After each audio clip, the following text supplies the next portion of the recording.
get through this monologue real quick because this is going to be important as we are heading into what most Americans would call a very important election.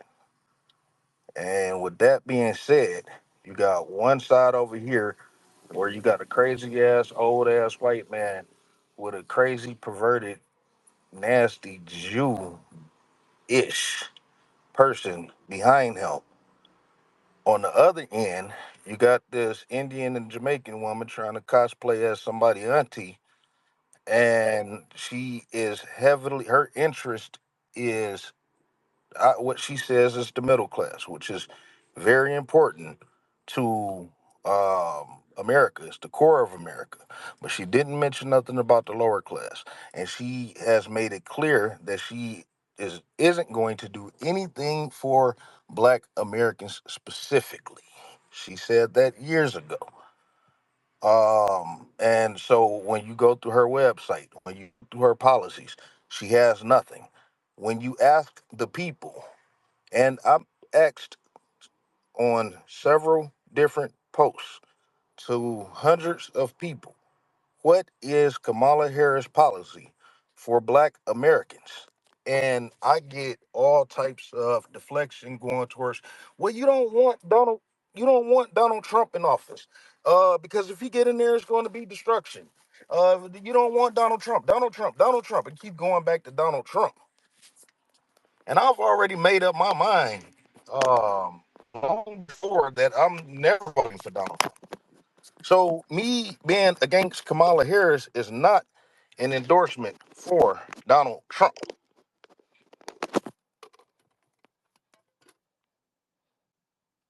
My bad. I'm having some technical difficulties right quick, but I think I'm good now. It's not an endorsement for Donald Trump. I'm not voting for Donald Trump. And like I said, I keep getting this deflection from the Harris camp. And so yesterday, somebody called my phone and they said that they were from the Harris campaign. So I had questions and they had answers. I spoke about the concern that I have in my city and my state, and they hit me with the all lives matter. Mind you, this person was some type of Middle Eastern, could have been Hispanic person or whatever, but they told me that they were an African American. Okay, I posted that on YouTube, so y'all can check that out. But I, spoke about a lot of concerns in America, and they just pretty much gave some bullshit answers. I wasn't going for it, but I was kind, I was courteous, I listened to them. But in essence, I'm not voting for Kamala Harris. I know who I'm voting for, and the only reason that I'm voting in this election is because I have the right to vote in any election. But Black Americans, from this point on, we have to figure out a way. We create our own party and develop candidates that's going to address our needs specifically. And what that's going to do is show America's true colors. When we remove ourselves out of their political battles, it's going to show America's true colors. And America's true colors is white. But I talked about that previously. I'm not going to get into that right now. What I am going to do before I get started on the wrestling aspect of everything, in 1965, Malcolm X had a very important speech called The Ballot or the Bullet. And the more that I listen to this speech, and the more that I look into the state of America today, and throughout my 36 years on this earth, it's more relevant today than it ever was. So I'm gonna give you an excerpt from The Ballad or the Bullet, and this is very important. The political philosophy of black nationalism only means that if you and I are going to live in a black community, and that's where we're going to live, because as soon as you move into one of theirs, soon as you move out of the black community into their community, it's mixed for a period of time, but they're gone. And you're right there all by yourself again. We must understand the politics of our community, and we must know what politics is supposed to produce. We must know what politics play in our lives. And until we become politically mature, we will always be misled, led astray, or deceived, or maneuvered. This is important, maneuvered into supporting someone politically who doesn't have the good of our community at heart. So the political philosophy of black nationalism, it only means that we have to carry our political program of re-education to open our eyes, open our people eyes, make us because we make us because politically conscious, politically mature. And then we will, whenever we get ready to cast our ballot, the ballot will be cast for a man of the community who has the good of the community at heart. The economic philosophy of black nationalism only means that we should own and operate and control the economy of our community. You can't open up a black store in a white community. White men won't even patronize you. And he's not wrong. He's got sense enough to look out for himself. It's you, the black American, who do not have enough sense to look out for yourself. The white man is too intelligent to let come someone else come and gain control of the economy of the community, of his community. But you will let anybody come and control the economy of your community. Control the housing, control the education, control the jobs, control the businesses under their pretext that you want to integrate. No, you're out of your mind. The economic philosophy of black nationalism only means that we have to become involved in a program of re education and to educate our people into the importance of knowing that when you spend your dollar out of the community in which you live, the community in which you spend your money becomes richer and richer, and the community out of which you take your money becomes poor and poor. And because these Negroes have been misled and misguided, are breaking their necks to their money and to spend it with the man. The man is becoming richer and richer, and you're becoming poorer and poorer. And then what happens? The community in which you live become a slum. It becomes a ghetto. The conditions become run down. And then you have the audacity to complain about poor housing and run down community. Why you run it down yourself when you take your dollar out of your community? I'm gonna stop right there for a second because white supremacists, anti-black racists will call you racist for wanting to spend your dollar in your neighborhood. And I don't know what town everybody live in, but in mine, they got the immigrants to do their work. Come in here, suck the life out of these communities. And black Americans are not afforded to put businesses, I'm talking about in 2024 standards, into their own community and service their own people. Now, white supremacists got it to where if you got a black business, bring them out into the suburban areas and service us. But I'll discuss that later on down in the future. Let me get finished with this because I got a lot to get into today. So you run it down yourself when you take your dollar out of your community.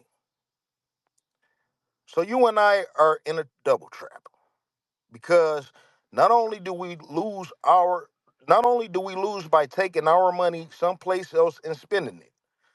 When we try to spend it in our own community, we're trapped because we haven't had sense enough to set up stores and control the businesses and of our community. The man who is controlling the stores in our community is a man who doesn't look like we do. He's a man who doesn't even live in our community.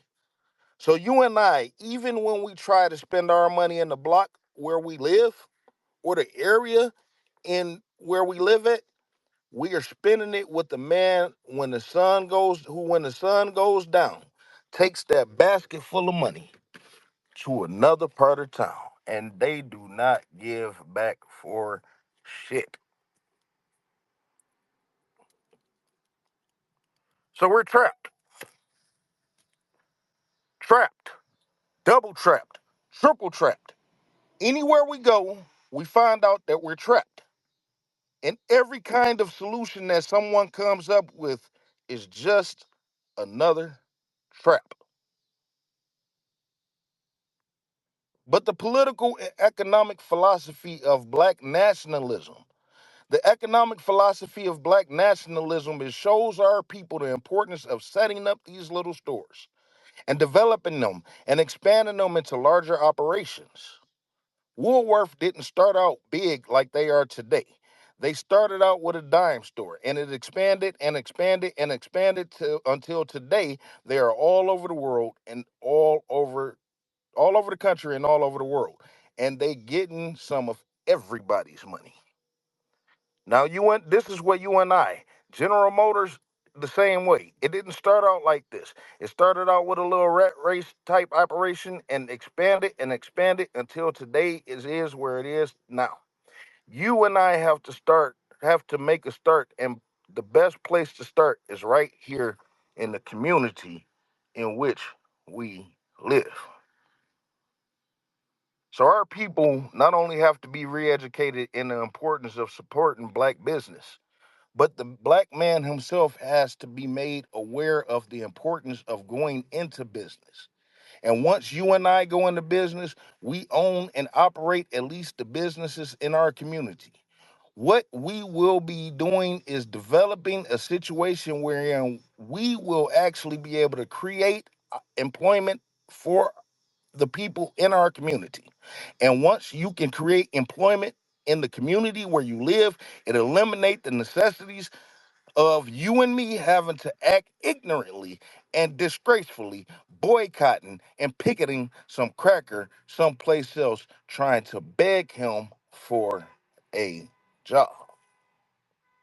Anytime you have to rely upon your enemy for a job, you're in bad shape. And he is your enemy. You wouldn't be in this country if some enemy hadn't kidnapped you and brought you here. On the hand of you people, some of you think that you came here on the hour. So, as you can see this afternoon, it is not our intentions to discuss religion. We could forget about religion. If we bring up religion, it'll be another argument. And the best way to keep away from arguments and differences, as I said earlier, put your religion at home, in the closet. Keep it between you and your God. Because if it hasn't done anything more for you than it has, you need to forget it anyway. Whether you are a Christian or a Muslim or a nationalist, we all have the same problem. They don't hang you because you're Baptist, they hang you because you're black. They don't attack you because I'm Muslim. They attack me because I'm black. They attacked all of us for the same reason. All of us catch hell from the same enemy. We're all in the same bag, in the same boat. Last part, we're suffering political oppression, economic exploitation, and the social degradation, degradation. all of them from the same enemy. The government has failed us. You can't deny that. Anytime you're living in the 20th, now the 21st century, in 1964, now 2024, and you're still walking around singing, "We shall overcome," the government has failed you. This is the part of what's wrong with you. You're doing too much singing. Today, it's time to stop singing and start swinging. You can't sing up upon freedom, but you can swing up upon some freedom. Cassius Clay, who is Muhammad Ali, can sing, but singing didn't help him become the heavyweight champion of the world. Swinging helped him become champion of the world.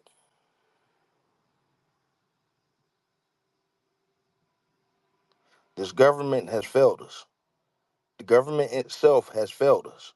And the white liberals who have been posing as our friends have failed us. And once we see that all of these other sources to which we have turned has failed, we stop turning to them and turn to ourselves. We need a self-help program, a do-it-yourself philosophy, a do-it-right-now philosophy, and it's already too late philosophy. This is what you and I need to get with.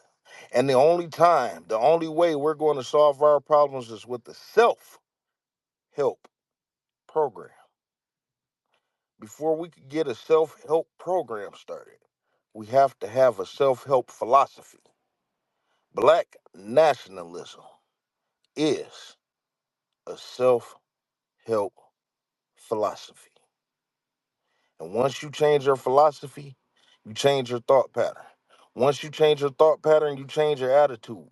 Once you change your attitude, it changes your behavior pattern. And then you go into some action.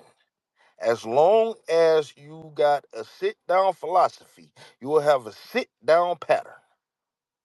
As long as you think that old sit down thought, you'll be in some kind of sit down action. And they'll have you sitting in everywhere. It's not good to refer to what you're doing as a sit in. That right there is what castrates you. Right there, it brings you down. What goes with it? What Think of the image of someone sitting. An old woman can sit. An old man can sit. A chump can sit. A coward can sit. Anything can sit.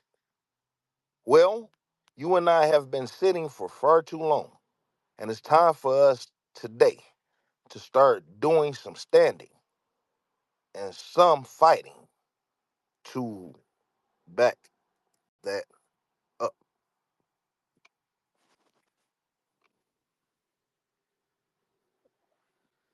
As if that's not self explanatory itself.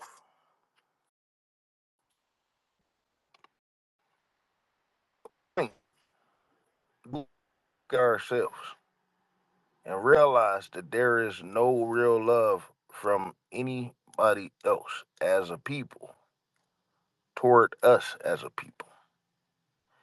And the good thing, a great thing, but also a detriment to us as a people, foundational Black Americans, is that we are too loving to where we can accept anybody. We can just let anybody in. They give us any sob story, whether it's true or not, and we just, like I said, and that's a great thing. You want to be a great person. A lot of people feel like that we are not so great to each other.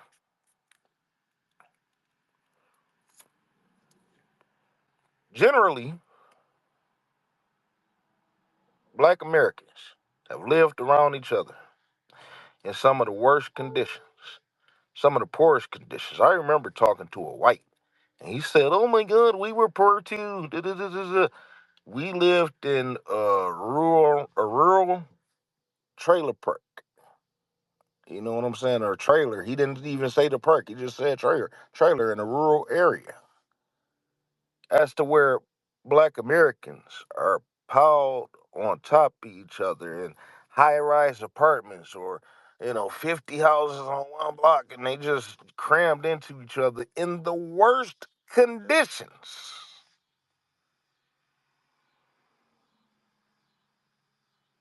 It's no comparison. White folk have time and space to get their shit together. Day after day, a lot of black Americans just need to make it through that day. There is no real care in the world when we are still looked at as and viewed as the lowest people. The system of white supremacy and anti-blackness put us in a position to where we can't do nothing but dislike one of each other, have a dislike or have a hate for each other. I mean, they broke up the household. Welfare didn't destroy the white community.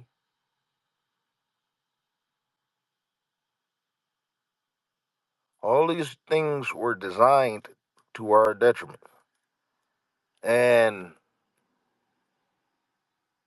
it's amazing how they say we are 13% of the country, yet we have a very large presence in the country.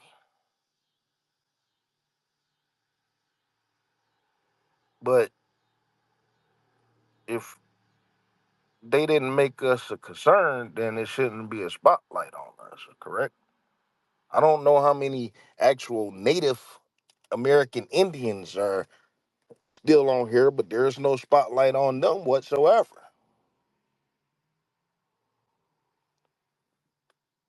But they put you in these positions to where even if you wanted to look out for your own people, and this is the point, I don't, whenever you put into a position to do something for your own people that's going to progress a group of people, that's when they're going to tear it down. Hey, if you build something for yourself, you're known as an American, patriot, whatever. But when you do something to try to help your people, they go through whatever lengths to destroy you. Michael Jackson, Bill Cosby paid for thousands of people education, full ride, not just college, younger children.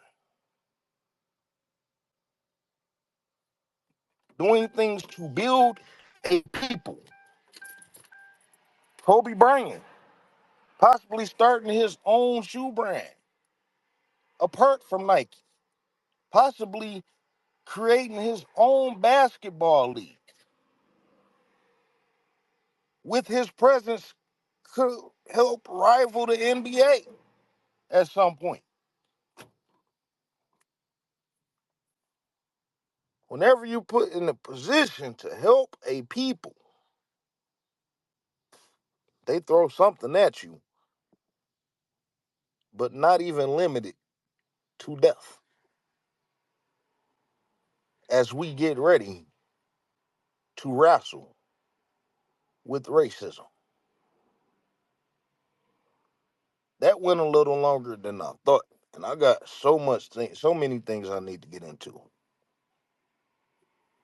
I guess I'll start with the big thing, get that out the way. Swerve Strickland, hey, just get 2 seconds.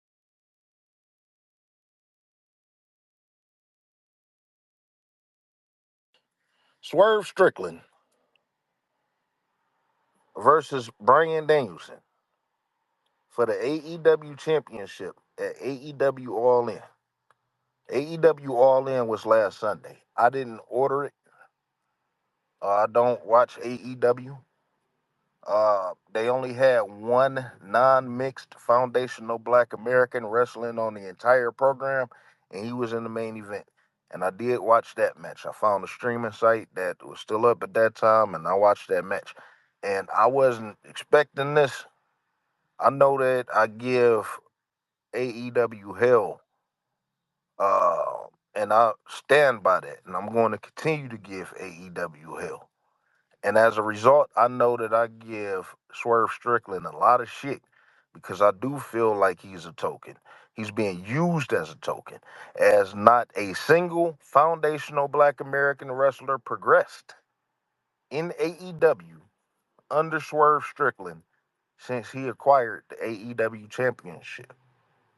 Non-mixed, because I'm going to discuss mixed people too, just to give some type of clarification, because I know a lot of people been having issues with that. Don't worry, I'm gonna straighten you out today, y'all out today. But I wasn't expecting this, but during Swerve entrance, tears just got to flowing. Tears just got to flowing. I couldn't believe I was seeing something like that with a black American man in the main event of a stadium show. That that I mean, all these years we've been seeing Triple H, The Rock, Stone Cold Steve Austin, um, Hulk Hogan, race his ass, closing these shows out, closing these big shows out, and never seen a foundational black American man do something like that on that stage. And he did it. And I'm happy for him. Swerve Strickland is a phenomenal talent. I just wish he wasn't a raccoon. But hey, fake your way to the top, as they always say, right? And Swerve Strickland lost the AEW championship. He lost to Bryan Danielson. Bryan Danielson is a man that vowed that he never wanted an AEW championship match or never wanted the AEW championship. It's one or the other. He made it clear multiple times, multiple times, multiple times. And then Tony Khan put it on the Black American man, and he said, "God damn it, AEW going too far."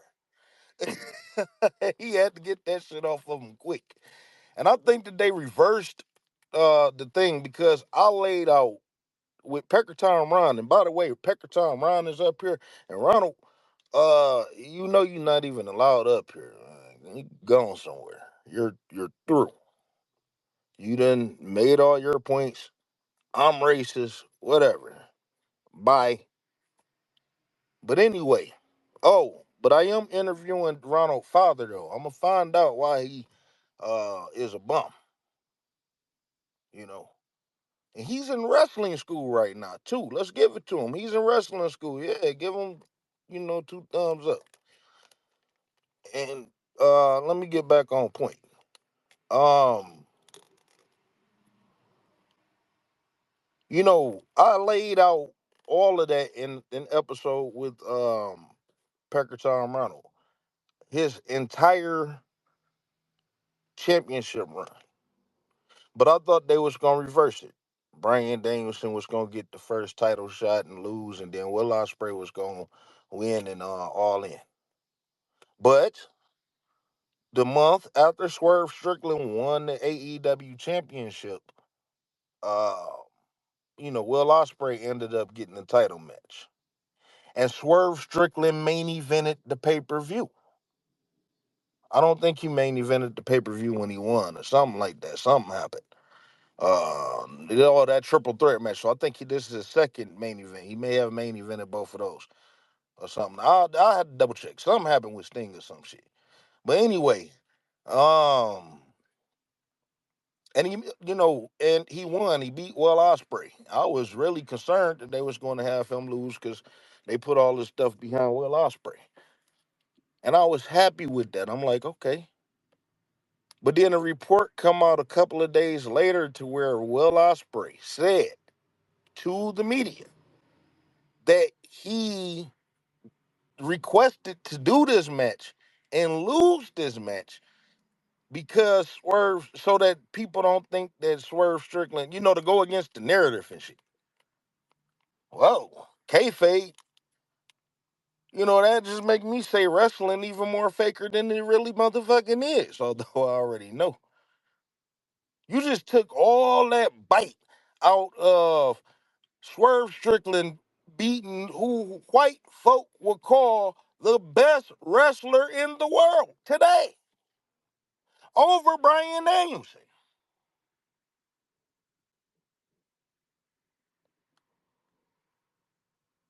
And that just took all that bite out. So from there, I was deflated. I don't want to see shit else from Swerve Strickland or AEW. It just became meaningless after that because I already knew. I already knew. As a matter of fact, I was labeled racist for telling people that, and he admitted it. Will Ospreay admitted it, but a black American man is still labeled a racist.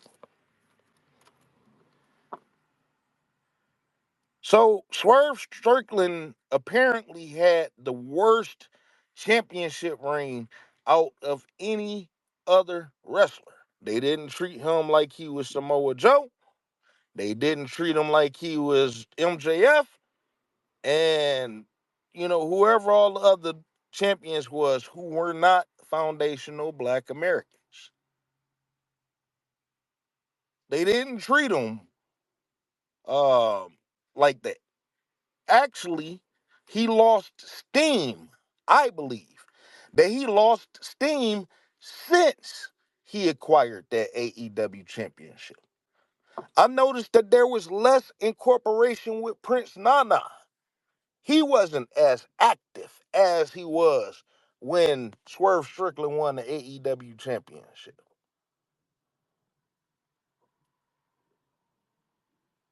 And white folk tell me, oh, Swerve Strickland's gonna get it back. Don't worry. Oh, you're gonna see. He's gonna get it back. I doubt if he even get a fucking rematch. Ever. I thought about it and I put a post up on somewhere to where I said that white white wrestlers didn't want Swerve Strickland to win. Didn't want Swerve Strickland to win because of his talent. They wanted him to win because they didn't want Tony Khan to get some type of backlash of being a racist. White folk are tired of hearing that they're racist. They're tired of that shit. So yeah, oh my god, and he's the best nigger to do it. Oh my god, yeah. Fuck, Swerve Strickland, yeah. Dude. And he get his 4 months in. And black Americans, foundational black Americans, are supposed to sit up here and hold on to Swerve Strickland 4 month title reign for the rest of AEW's existence. I mean, y'all gotta remember, you know, what am I supposed to be happy about? If something stood out to you and that's going to last in your memory for a lifetime in Swerve Strickland championship ring, tell me. I'll go take a look at it personally, and if you're right, I will retract my statements. All of them. Now,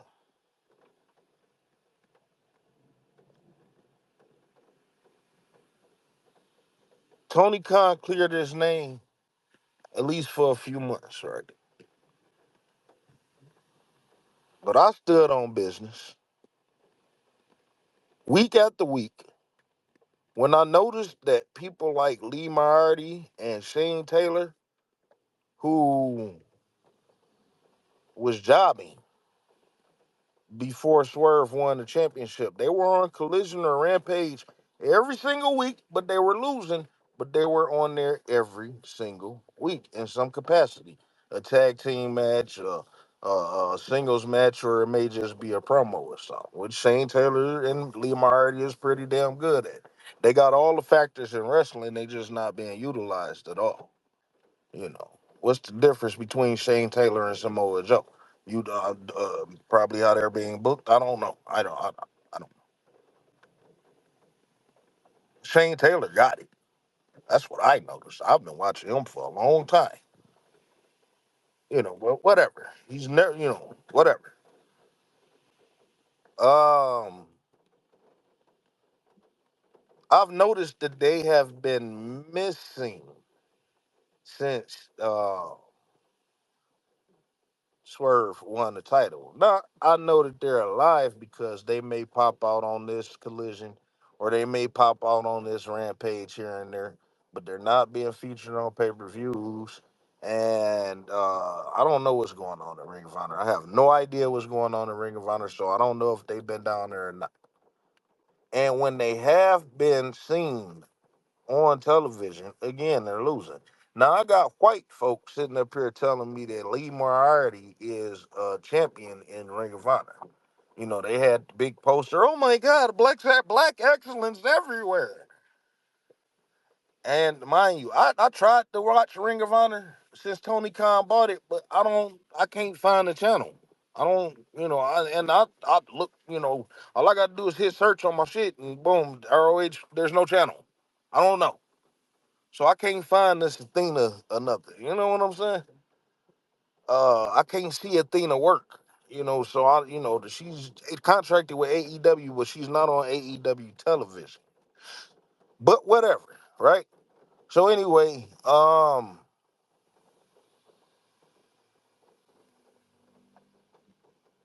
Tony Khan didn't elevate. He didn't put no effort behind elevating any other black American. So Swerve Strickland championship reign was not only a failure by booking. And mind you, I'm not blaming Swerve for nothing. Listen, all wrestlers can do is just go out there and do what their promoters tell them to do. And if they do something different, then their ass is on the line. I wouldn't give a fuck if you Swerve Strickland because they don't view Swerve Strickland as a top tier guy. And, I don't give a fuck if you leave Moriarty. If you fuck up the show in any way, you're out of here. Or it's going to be some heavy punishment, at least when it comes down to the token nigger Swerve Strickland.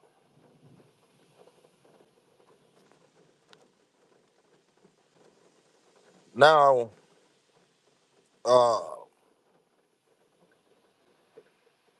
Swerve apparently got a big contract. That's another thing that I've been advocating for over the last few months is salary.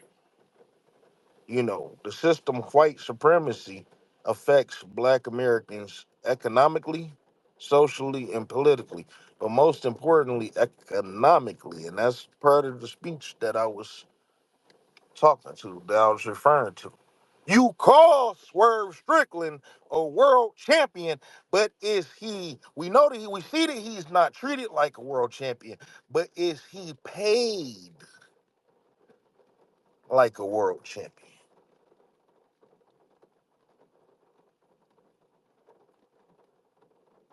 Now, Swerve apparently said that it's one of the top five contracts, but it's only for what, 3 years, I think, not five like everybody else get. But that's cool, because he can get his bread, and if he want to dip, then he could dip. But the thing is AEW even gonna be in business by that time? And it is progression if Tony Khan did re- renegotiate his contract and give him a fair wage compared to his counterparts. Meaning, if MJF is getting 5 million, he should get 5 million. He should be getting 5 million. If Moxley is getting 5 million, he should be getting 5 million. But you should integrate him more into the main event. And even if he's not world champion, you know how they put Swerve below the Young Bucks and Young Bucks for main event and all that other different shit, all while he was champion. Most of the time, I mean, he's been in a couple of main events, but most of the time it's always been a women's match or a hardcore match or some other thing other than Swerve.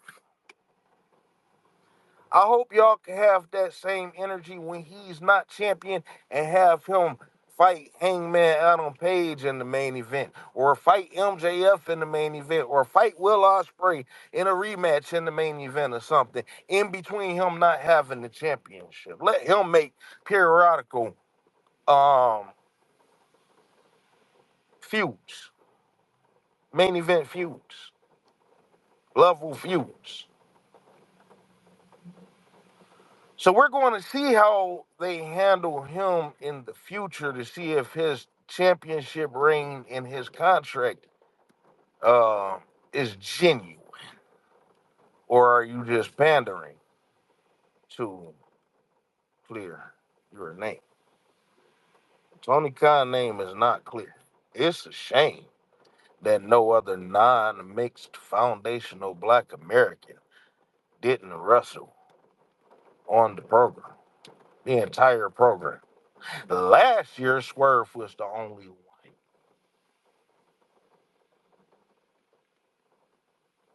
Last year, Swerve was the only one. And this year, Swerve was the only one. I'm the only one at my job. I'm the only one that live in this neighborhood. That's something to be proud of. Is this what you call uplifting your people? Sure, you worked your ass off and you earned your spot. But damn, you ain't got the powers to help bring nobody up. Hey man, Lee Moriarty been doing pretty goddamn good. I think you should feature him in a different program. Whatever you was trying to do with Uter Willa that didn't work out, do it with him and see if it'll work. Whatever you was trying to do with Daniel Garcia, do it with him and see if it worked. No elevation.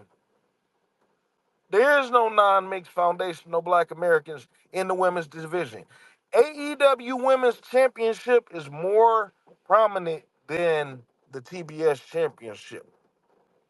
Nobody should be able to deny that, or else it wouldn't have, quote, world, unquote, in that name. But they can't get a whiff of that. We just had a Jamaican win and hold it for, what, 10 months? Without rarely defending it on pay-per-views. She be the bunch of jobber bitches that you never heard of since.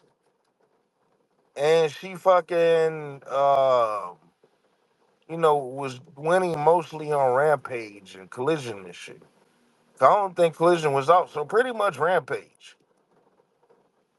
People be having shit to do on Friday nights, It's relaxation time, party time, make loving time.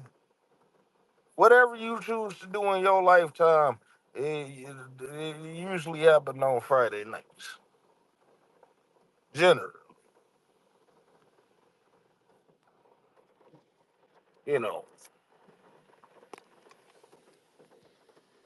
So AEW problem is not solved.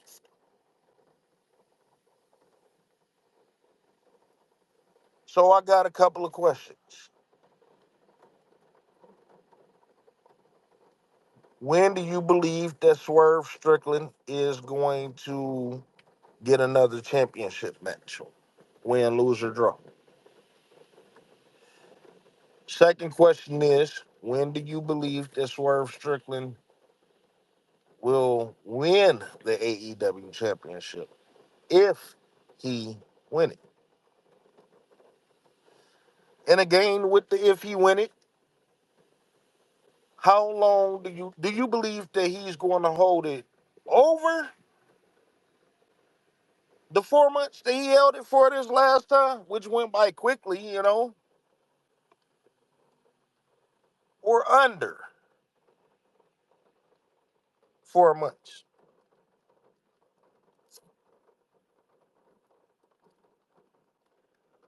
And when do you believe that another foundational, non-mixed, foundational Black American will win the AEW championship? I'm sorry, get a championship match. The next question is, do you think that they will ever win another championship match? Heavyweight championship match. Anyone who can answer these questions will win a substantial prize. Now, notice it may take time. So if you predict 5 years, if it doesn't happen in 5 years, you lost. I'm not gonna make this shit easy, but you have to be on the nose with everything to get this substantial prize.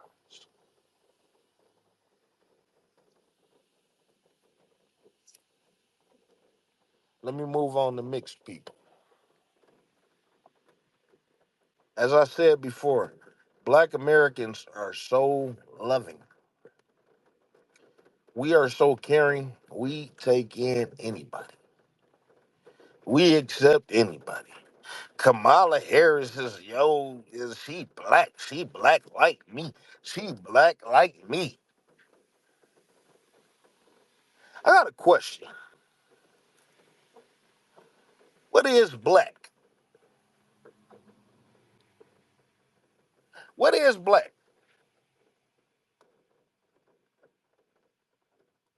I'm a little light skinned at it. Caramel, caramel, whatever you want to say. I know people that look butterscotch. I know brown people, light brown, mid brown, dark brown.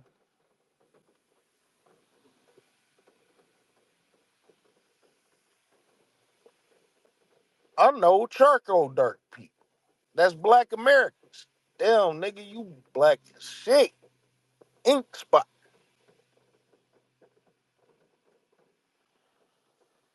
But I notice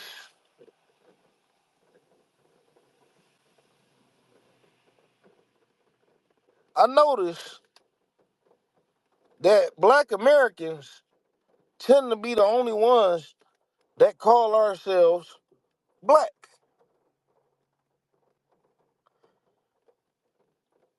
Jamaicans do not, when you ask them their ethnicity, they're not going to tell you that they're Haitian. They're not going to tell you that they're black. They're not going to tell you that they're African Jamaican. They are going to tell you that they are Jamaican. Same with the Haitians. They're not going to tell you that they're black or all the other stuff, African Haitians and none of that. They're going to tell you that they're Haitian. With the Africans, they're not going to tell you that they are black. They are going to tell you that they are whatever their nationality is, Kenyan, Nigerian, Ghanaian.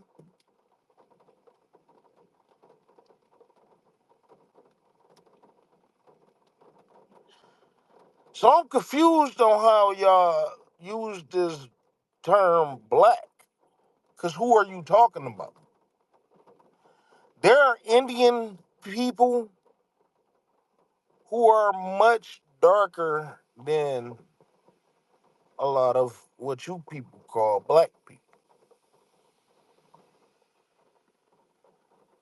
Darker than a lot of Africans, actually. Their skin is damn near gray. That's why I say charcoal, burnt coal, ash. They look like a black nigga ashy legs.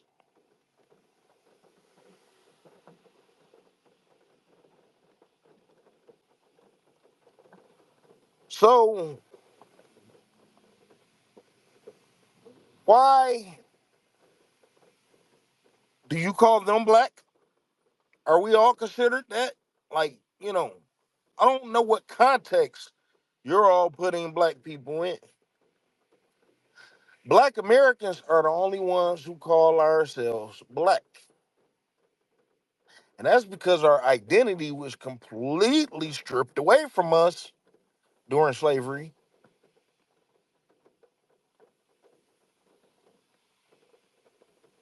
But I go to foundational black Americans because we are a very unique lineage.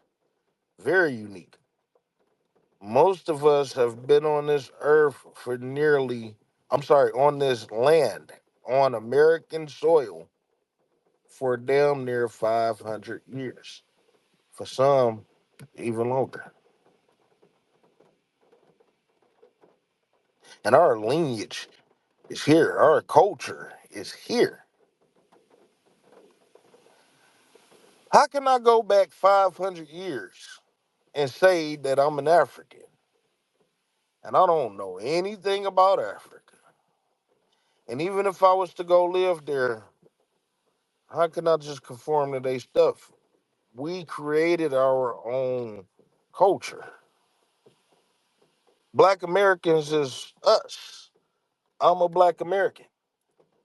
I am an American. I may not be classified as an American by the government because they don't view Black Americans as actual American citizens, even with the hypocritical 14th Amendment. But my family was here. I can go back and count to 1865.